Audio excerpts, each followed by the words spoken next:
Okay, I'm in somewhere's office, and I'm usually here in January, and it's June 7th, 8th, and we're going to have a little chat with somebody here. Now, what's your name? Brad Woodside, Mayor of Fredericton. Mayor of Fredericton. Listen, Your Worship, I'm here for one reason. Discuss the Princess Margaret Bridge is going to shut down for 2 months. Yeah. Are you afraid of that? You know, I don't think it's a matter of having a fear of the closure. The fact of the matter is it's a necessary closure because the bridge was deemed unsafe. So there really isn't too much choice. We, I think, have to make the best of a bad situation, obviously, and there are a number of things that are being done to try and make it as the least disruptive as we can. But yeah, we don't want the bridges to fall down like they do down the States. You know, we got safety. Canadians were very proud of our safety. See, the province of New Brunswick, Charles, isn't out there spending $77 million to do something that's not necessary. So exactly. I mean, if they're investing that kind of money, there has to be a very good reason. So. Okay, so we have the good reason. Are we ready for the chaos that's going to happen here? Well, I think we all have a role to play to minimize the chaos, as you call it. We have park-and-go sites on both the north side and the south side, which are closely aligned to the bridge and to the walking trails. People will be having flex period times at their work, so they'll go in at different times to help alleviate too much traffic all at one time, and we're getting a lot of cooperation there. The city's involved in it as well. We have our public transit, which is another option. But I think if the weather is nice, and it's supposed to be warm and dry this summer, I think people will do something that some people haven't done for a while, and that is actually get out and walk and exercise and cycle. You know, there's all kinds of options. I think what will happen is people will realize that once this process starts and what the traffic is like, I think people will then start you know, making other arrangements and doing the kinds of things. You know, the fact is, if half the people carpool during that period of time, the traffic would be less than it is right now. I mean, that's an outstanding, hard to believe fact, but you know, the numbers have been done, and so all it takes is half the people carpooling, and you know, that problem is minimized even more than the traffic that you would experience right now. You expect a lot of road rage? Just get a prediction. That's all. We're just chatting here. Well, I expect you know, people are not very happy when they're tied up in traffic, and traffic isn't moving too well. If it's hot, they've got other things to do. They have to take their kids here, take their kids there. Of course, people are going to be upset. I wouldn't want to think road rage. You know, I'd like to think that people can deal with it a little better than that. Like I was saying, you don't like the name, but we're dealing with snobs here. So I mean, they're not used to. They're aquatic characters, which I am one, but you know, it's I don't think you're a snob. I think you're a character, but I don't think you're a snob. I know, you told me that about 2 years ago. Some people never forgot. So this is a green city. Then you're going to have the exhaust, the fume from the cars. You know what I mean? Well, you're going to have that whether or not the bridge closes. No, but it's going to be There'll be a lot of idling. Yeah, and that's what I'm saying. Yeah. You know, so, you know, it's really an encouragement to people to carpool or take the bike or walk. The bridge was closed a few days ago, and the province was paving it. I think it was like they were in and out in a couple of days. You know, but the traffic was backed up during those 2 days.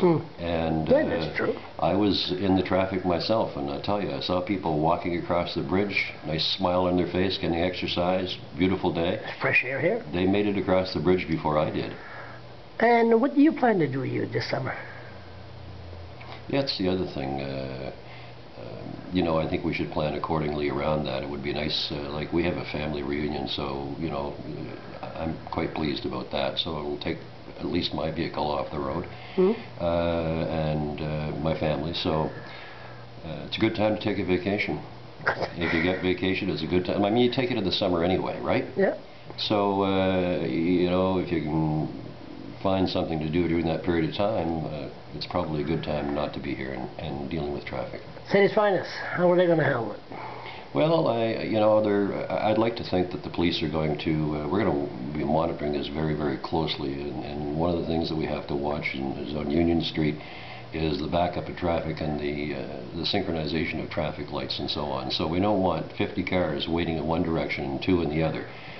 So that's all being monitored, and changes will be made as necessary to ensure that we don't get those kinds of backups. Not sure if the police wouldn't be there for a little traffic detail if that was necessary, and it probably will be. They do a great job at that. Oh, yes. They can do a better job than a traffic light because they're there and they actually see where the backlog is.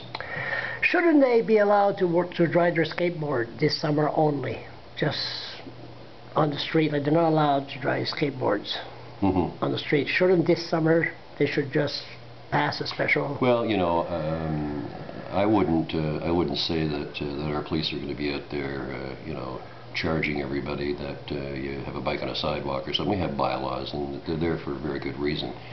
During a period like that, if somebody's using it for transportation or something, it's all not so much common sense. A skateboard out there, but there's a lot of common sense involved. And I mean, there's a lot of skateboarding that's done, in the downtown and people's properties, which creates damage. I mean, those kinds of things. So, for the most part, I think a lot of boarders are great kids.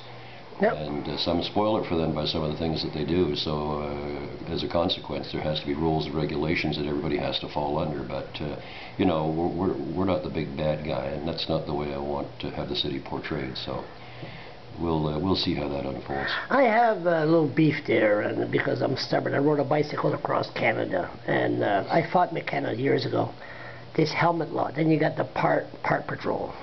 I call them rat patrol, whatever. The park patrol, they go in the middle of the bridge and stop everybody that doesn't wear a helmet, give them a warning, give them a fine. Shouldn't this summer they just let it go because a lot of people can't afford a helmet or will not? They want to take a bike, but they don't have one, and they want to go to work. Well, you know what I mean? That's a safety issue. And, helmets are mandatory because of the safety issue. I mean, there have been kids that have, fallen off their bikes and hit their heads and sustained serious injuries. And, it's a known fact that, these injuries could be prevented with the use of a helmet. Most parents wouldn't let their children, their younger children, out on a sidewalk with the little bikes with a helmet. Ambulance, all ready? Ambulance will be all ready. There are contingencies in the event of an emergency that I feel confident will be met. Couldn't bring a little towboat to go across? So they do the ferry in Gagetown? Or just... I don't think that's necessary to have a towboat to haul an ambulance across. We'll have ambulance stationed on both sides of the river. And this ridiculous thing about RCMP helicopter, is that true? No. No? No. It's not true? No. So, you respect people using the walking trail bridge to go across just because they're upset, take a shortcut, stuff like that? I don't do a lot of walking myself. I don't do a lot of biking myself. Sure. I'm like the normal average person. And you never know. You might get out and walk across that bridge sometime and do some socializing, and it might turn out to be a good time. I'll try and encourage things like maybe having coffee set up at one end or something, so when you're walking across you can have a coffee and mingle around, those kinds of things. Try and make it as much fun as you can, but I'm sure people, including myself, might even realize that, there's nothing wrong with a little walk in the morning before you get to the office. It's quick, it's fast, you see how beautiful the city is. It's a beautiful city is, and you don't get frustrated sitting in your car, sitting in traffic. Exactly. And your worship, you haven't walked the bridge yet. I asked you that 2 years ago. You never walked around the 2 bridges, huh? No. You should. It's beautiful. I walked the train bridge, Charles, before you were born. Oh, yeah, that's right. That was before. See, you're just getting into this, but I've walked bridges. When the train was going by? I've been on the bridge before when a train was going across, coming from the north side. Any pictures? No? No, it was black and white back then. I'm not sure. Your worship, I think it's going to be a fantastic summer. It's going to be, we'll never forget the spring of '08, and I think we'll never forget the summer of... You know what, Charles? Let me wrap this up by saying this is an inconvenience to us, no doubt about it. But you know what? It's not an oil spill. No. It's not a war. It's not a hurricane or a tornado. Yeah. So I think we'll deal with it. Your worship, thank you very much. My pleasure.